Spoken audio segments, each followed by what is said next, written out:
नमस्कार, मी महेश भागीवंत आणि आपण पाहत आहात द फॉर न्यूज. रत्न संवाद या विशेष मालिकेमध्ये आज आपण पाहणार आहोत एका अशा रत्नाची माहिती, जे रत्न आपण परिधान केल्याने आपल्याकडील विवाह योग म्हणा, धनयोग म्हणा किंवा आपला भाग्ययोग म्हणा, हा खूप चांगल्या प्रकारे कार्यरत होतो. या रत्नाचे नाव आहे पुखराज. तर याच रत्नाला घेऊन बऱ्याच जणांचे असे नकारात्मक सुद्धा प्रश्न आहेत की हा रत्न घातल्याने खरंच फरक पडतो का, किंवा काही व्यक्तींनी हा रत्न घातलेला आहे परंतु त्यांना अजूनही काही फरक पडलेला नाहीये. तर आपण याच विषयी आज राहुल सूर्यवंशी सरांकडून याविषयी खास जाणून घेणार आहोत की याचे नक्की शास्त्रीय कारण काय आहे, धार्मिक कारण काय आहे आणि हा रत्न घातल्याने नक्की आपल्यात फरक पडतो का. तर सर, सर्वप्रथम आम्हाला हे सांगा की पुखराज हे रत्न नक्की काय आहे. स्त्री आणि पुरुष यांच्यावरती ते कसा वेगवेगळा प्रभाव पाडते की सर्वांवरती समान प्रभाव असतो. कसं आहे, पुखराज हे रत्न म्हणजे त्याला गुरुरत्न म्हटलं जातं, गुरुचं रत्न म्हटलं जातं. याचा इफेक्ट हा कायम आपल्या शरीरावर पॉझिटिव्ह असतो की मी मागच्या पहिल्या व्हिडिओमध्ये सुद्धा मी तुम्हाला सांगितलं होतं की याचे इफेक्ट कसे होतात. ज्यांनी पहिला व्हिडिओ बघितला नसेल त्यांनी बघावं. त्याचे क्रोमियम कंटेंट आणि त्याचे आयर्न कंटेंट आहे, त्याचं टायटॅनियम कंटेंटने त्याला एक विशिष्ट कलर येत असतो आणि एका विशिष्ट ठिकाणाहून तो घेतला तर त्याची तशी प्राइस पण असते, किंमत पण असते. अशा बऱ्याच माइंड्स आहे आपल्या जगामध्ये. आणि आता त्याचा परिणाम म्हणजे पुरुष आणि स्त्रीवर पहिले जसा तुम्ही प्रश्न विचारला, आणि जे हायर पोझिशनला कामाला आहेत किंवा जे काही प्रोफेसर आहेत त्यांच्यावर परिणाम कसा होतो. सगळ्यात जास्त हा त्याचा परिणाम जो आहे स्त्रियांवर होतो, कारण की स्त्रिया ऑलरेडी शरीराने नाजूक असतात.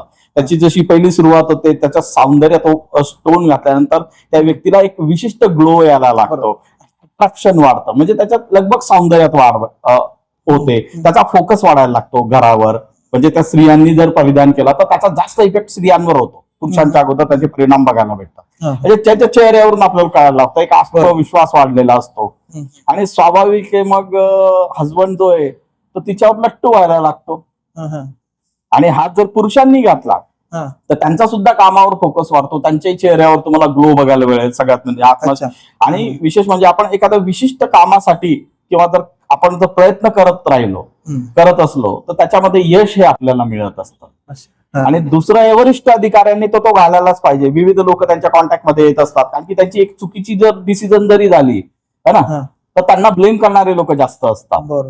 तर त्यांना हा त्याच्यामध्ये मदत करत असतो डिसिजन मेकिंग मध्ये. वरिष्ठ अधिकारी, पोलीस अधिकारी, राजकारणी आहेत है ना, त्यांच्याकडे हार्ड अँड फास्ट, त्यांच्याकडे टाइम कमी असतो डिसिजन घेण्याचा. तर शक्यतो त्यांना जर सजेस्ट केला असेल ऍस्ट्रॉलॉजीनुसार तर त्यांनी तो पुखराज हा घातलाच पाहिजे, चांगल्या कंपनीचा, आपला चांगल्या माइंड्सचा किंवा चांगल्या ओरिजिनचा. ज्योतिषशास्त्रानुसार पुखराज हे रत्न गुरु ग्रह मजबूत करण्यासाठी घातले जाते असं मानलं जात आहे. तर याच्या मागील नक्की संकल्पना काय? हे बघा, तो ऍक्च्युअल मध्ये तुमचा गुरु स्ट्रॉंग करण्याचा मागे जसं मी सांगितलं की फोकस वाढवणे असतो. तुमचा गुरु स्ट्रॉंग करणे म्हणजे डिसिजन मेकिंगला ते सपोर्ट करत असतो. मागे मी कॉस्मिक एनर्जी वगैरे अनसीन एनर्जीचा मागे पहिल्या व्हिडिओमध्ये उल्लेख केला होता की ते कशा वर्क करत असतात. ते जे स्पेस मधून जे रेज येत असतात त्यांना अट्रॅक्ट करून कॉन्सन्ट्रेशन ते आपल्या बॉडीमध्ये वाढवत असतात. जसं कॉन्शियस माइंड आहे, सबकॉन्शियस माइंड आहे, तर असं म्हटलं जातं याच्यानुसार तो सबकॉन्शियस माइंडला ते रेज आणि ती ऊर्जा हिट करत असते आणि आपले जे ऍक्च्युअल विश असतात ते पूर्ण करत असतात. आणि पुखराज घातल्याने, आता ज्याप्रमाणे तुम्ही आम्हाला सांगितले की पुखराज घातल्याने फायदा काय होतो, पण तसंच पुखराज घातल्यामुळे नक्की आपल्या आयुष्यात असा काय बदल होतो, या म्हणजे सकारात्मक प्रभाव आणि नकारात्मक प्रभाव याच्यामध्ये आपण पुखराजला कसं म्हणजे हे करू शकतो की तो घातल्याने नक्की कसा आपल्यावर प्रभाव होतोय. कसं आहे, त्याचे सकारात्मक प्रभाव त्याच्यावर होतात ज्याच्या कुंडलीमध्ये ज्यानुसार ज्याचं लग्न वगैरे ऍस्ट्रॉलॉजर्स बघून सांगत असतात त्यानुसार त्याच्यावर सकारात्मक प्रभाव हे त्याच्यावर होतात. आणि नकारात्मक प्रभाव म्हणजे ज्याला सजेस्टच नाही केलेला आहे ना, की निच्च, वक्री वगैरे असे बरेच प्रकार आहे ऍस्ट्रॉलॉजीस मध्ये. निच्चचा प्रकार आहे किंवा तो त्रिकोणात नाहीये, आउट साइडला आहे, आउटचा बाहेर आहे, नंबर आतमध्ये लिहिलेला आहे आणि तो बाहेर आहे, तर तो काय म्हणतो, तो बाहेर जाण्याचा प्रयत्न करतोय. काही म्हणतात तो नंबर आतमध्ये, तो आत येण्याचा प्रयत्न करतोय. म्हणून ते ऍस्ट्रॉलॉजिस्टला तुम्ही विचारून तो सजेस्ट जे करेल त्यानुसार पुखराज हा परिधान केला पाहिजे. आणि जर तसं नसेल काही आणि तर मग त्याचे नकारात्मक प्रभाव तुम्हाला बघायला भेटेल. पुखराज हा जास्त करून कोणत्या राशीतील व्यक्तींना अधिक प्रभावी आहे का सर्वांनाच समान आहे असं पकडलं? नाही, त्या टोटल 6 लग्न त्याच्यात मेन्शन केलेले आहेत. आता मला 4-5 लग्न आठवतात आहे. हम्म. एक मेष आहे, हम्म. त्यानंतर एक धनु आहे, लिओ आहे, मिथुन आहे, हा. असे काही आहेत त्याच्यामध्ये. आणि विशिष्ट परिस्थितीमध्ये हा. काहीतरी त्यांचे 6-12-8 या अशा त्यांची स्थिती असली घरांमध्ये, हम्म. तर तेव्हा सुद्धा तो घातला जाऊ शकतो पुखराज. पुखराज हे रत्न चुकीच्या पद्धतीने म्हणा किंवा चुकीच्या व्यक्तीने जर घातले तर त्याचा म्हणजे प्रभाव कसा अधिक नकारात्मक पडतो की बऱ्यापैकी? हो, अधिक नकारात्मक. जर जेवढा ओरिजिनल आहे तर तेवढा नकारात्मक प्रभाव आहे. जसं सिलोनचा पुखराज आहे तो तुम्हाला जास्त हे नाही दिसणार, त्याच्यामध्ये तुम्हाला फेंट कलर दिसेल, लाईट येलो कलर दिसेल. मी तसे एक्झाम्पल्स तुम्हाला दाखवणार आहे. माझ्याकडे काही पुखराज आहेत आणलेले मी ऑलरेडी. तर ते जर घातले तर जर नसेल तुम्हाला सांगितलेलं आणि तुम्ही घातला तर त्याचे नकारात्मक परिणाम तुम्हाला बघायला भेटतील. पण यातून पुखराजचे जे प्रकार आहेत त्यातला खरा प्रकार कोणता, खोटा प्रकार कोणता, हे सामान्य लोकांनी कसं ओळखायचं? कारण की आता आपण पाहत आहोत की बाजारात बरेचसे महागडे रत्न आहेत. पुखराजची व्हॅल्यू तसे पाहायला गेलं, खरेदी करायला जर गेलो तर खूप काही किंमत आहे त्याची. मग सामान्य व्यक्तीला परवडेल, त्याला घेता येईल म्हणजे पुखराज असा आपण खरा की खोटा कसं ओळखावं त्याला? हे बघा, पुखराजचे पहिले आपण काय पुखराजचे प्रकार जाणून घेऊ. की एक सिलोन पुखराज, एक बँकॉक पुखराज आहे, एक नायजेरियन. हे सध्या जास्त प्रचलित आहेत. काही भारतामध्ये पण आढळतात, श्रीलंकेमध्ये पण श्रीलंकेच्या तर सिलोन मध्ये ते आढळतात. श्रीलंकेचं नावच पहिलेच सिलोन होतं, तर त्याच्यात कन्फ्युज नका होऊ. त्याचं नाव पहिले सिलोन होतं आणि म्हणून तेव्हापासून त्याचं नाव तो सिलोन पुखराजच पडलेलं आहे, प्रचलित आहे. तिथे पण माइन्स आहेत, त्या माइन्स नुसार त्यांचं हे केलेलं आहे, डिवाइड केलेलं आहे त्यांना, की त्यांच्या क्वालिटीनुसार कुठल्या माइन्स मध्ये बेटर क्वालिटी भेटते, कुठल्या ह्याच्यात कुठली क्वालिटी भेटते. तर तो पुखराज आहे, आता ओळखायचा कसा, है ना, असं प्रश्न होतं ना तुमचा. हो, असं. तर त्याच्यात लाईटिश येलो कलर असेल तर तुम्ही समजायचा तो सिलोनचा पुखराज आहे.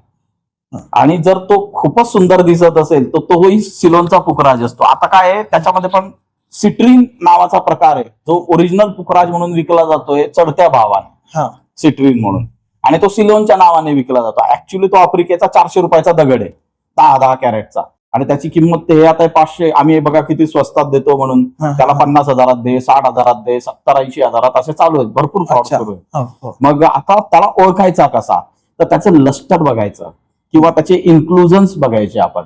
एकदम आता ठीक आहे, मॅग्निफाईंग ग्लास मध्ये ना ते क्लिअर दिसतात लस्टर आणि इन्क्लुजन्स. जर एकदम बारीक रेषा दिसल्या आपल्याला, सिल्क सारख्या ज्या रेषा असतात त्या जर दिसल्या तर समजायचं तो ओरिजिनल आहे. आता लॅब ग्रोवन कसा असतो, लॅब ग्रोवन मध्ये तुम्हाला त्या तशा गोष्टी दिसणार नाही. तुम्ही 100x झूम केले किंवा आता आपल्याकडे मॅग्निफाईंग ग्लास तर नसतात, मग काहींकडे चांगल्या क्वालिटीचे कॅमेरे असतात, तर त्याचा फोटो काढायचा आणि त्याला झूम करून बघायचा.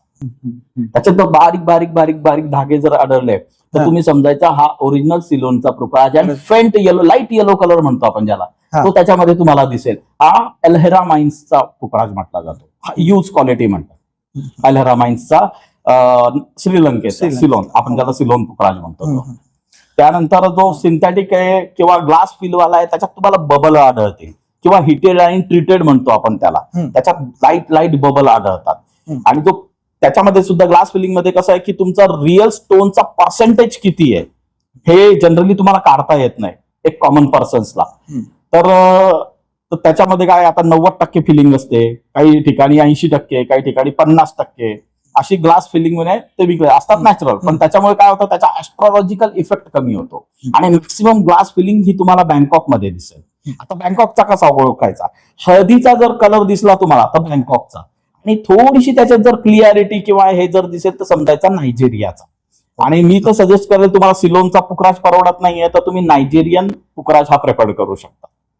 तसे सिलोन मध्ये सुद्धा लो क्वालिटीचे पण पुखराज भेटत असतात.